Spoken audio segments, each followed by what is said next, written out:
Welcome to this edition of the $1 Million Mastermind Podcast. This is where we pick the brains of high achievers from all walks of life and get their hard-earned, real-world insights on winning. I'm your host, Larry Weidel. I'm talking with Ashik Ahmed. He is the, fortunately, very energized CEO and co-founder of Deputy, and a work management company is a big general term. And they work, is it fair to say you're primarily working with shift workers, right? Managing shift workers. That's a single focus. Yeah, shift workers, and, that's right. I was curious with Ashik about how do you manage all these countries and all of these companies and all of these things? And like you say, we're only at 2%, we're driven to double and triple. 0.2%, 0.2, not 2%. Oh, 0.2, good Lord. 0.2, I've got a long way to go. Now we're talking about COVID statistics, 0.2%.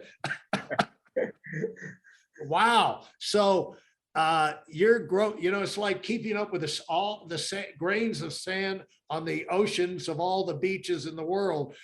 How many people do you have direct to you? Oh, I only have 5. Actually, I usually have 4. I only have 5, 6 right now. Yeah. But no, I mean, usually I operate with only 4 direct reports myself. No, but I mean, Larry, when you love what you do, it's not work, it's passion. Yeah. Okay. The game is never easy.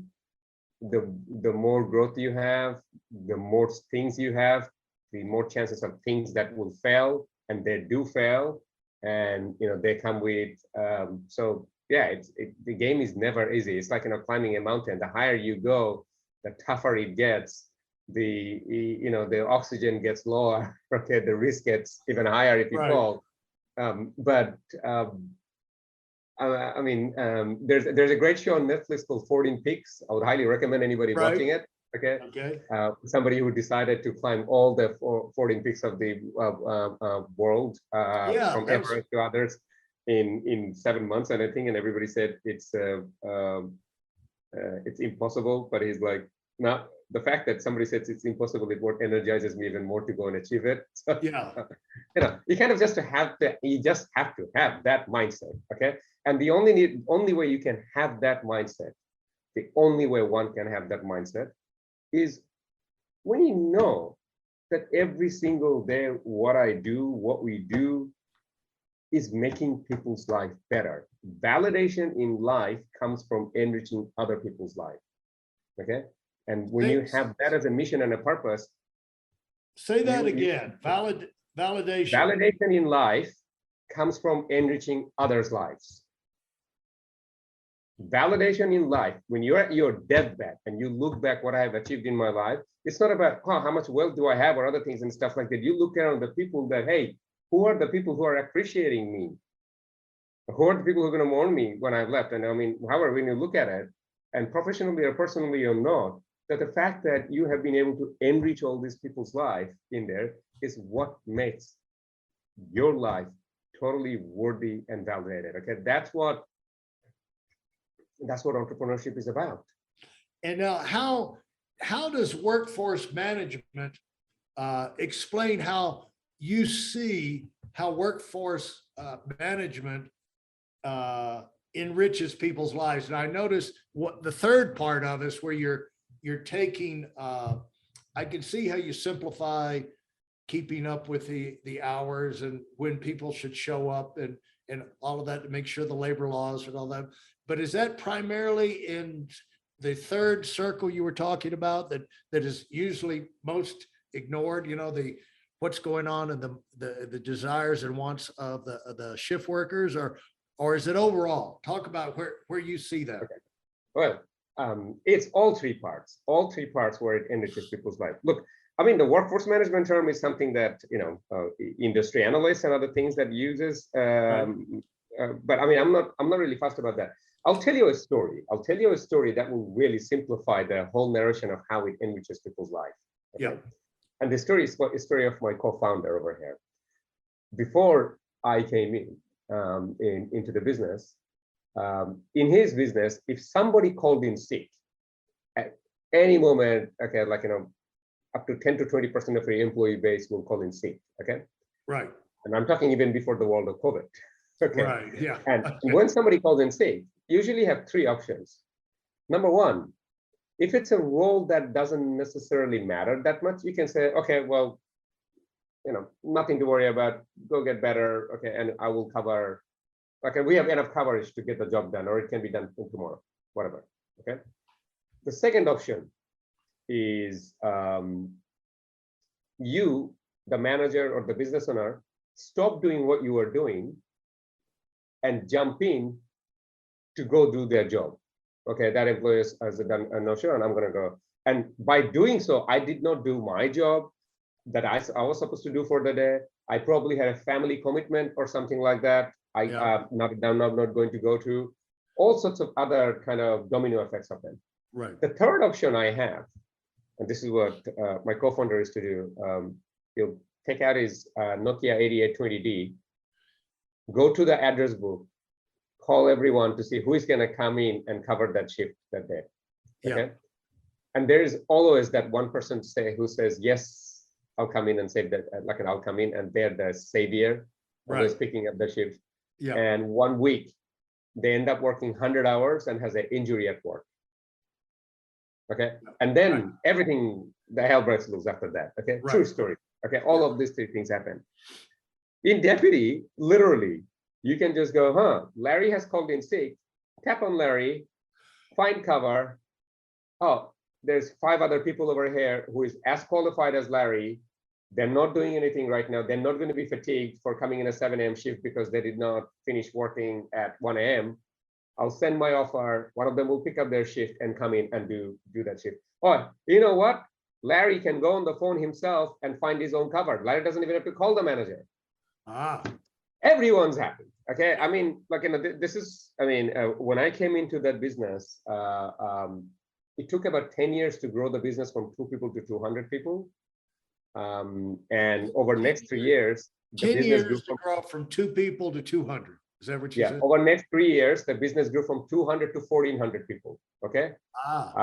Okay.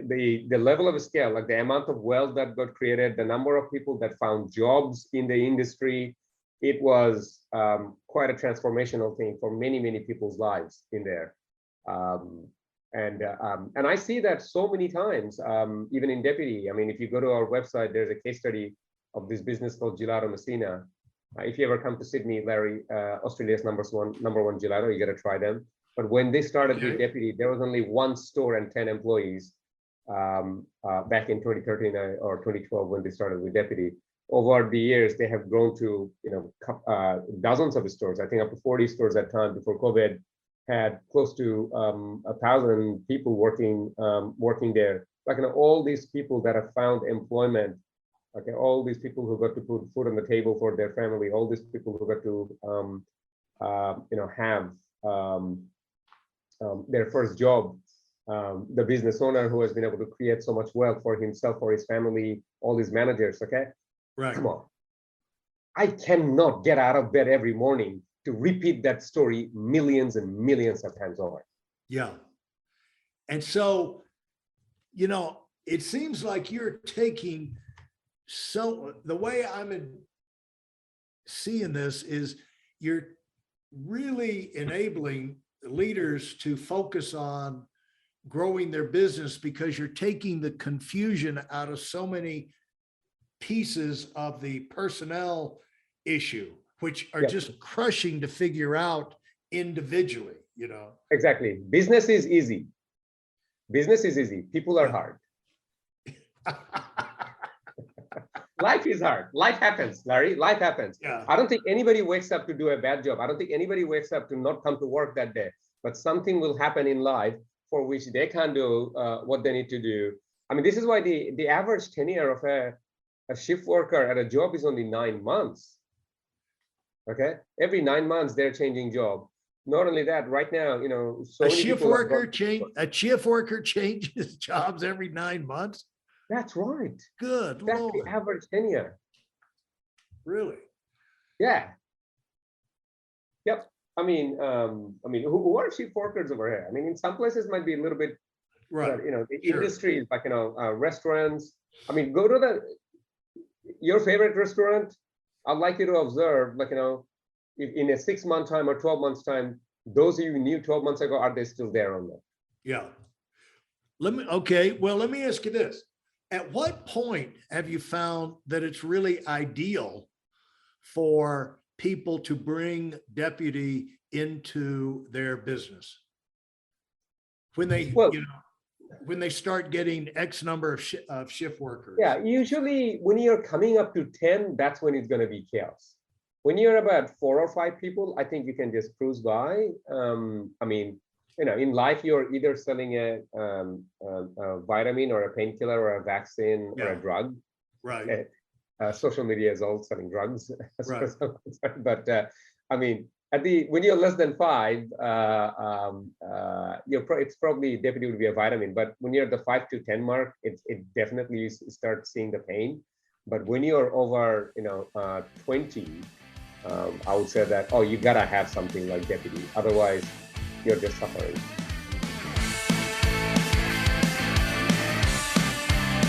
Thanks for listening to the $1 Million Mastermind.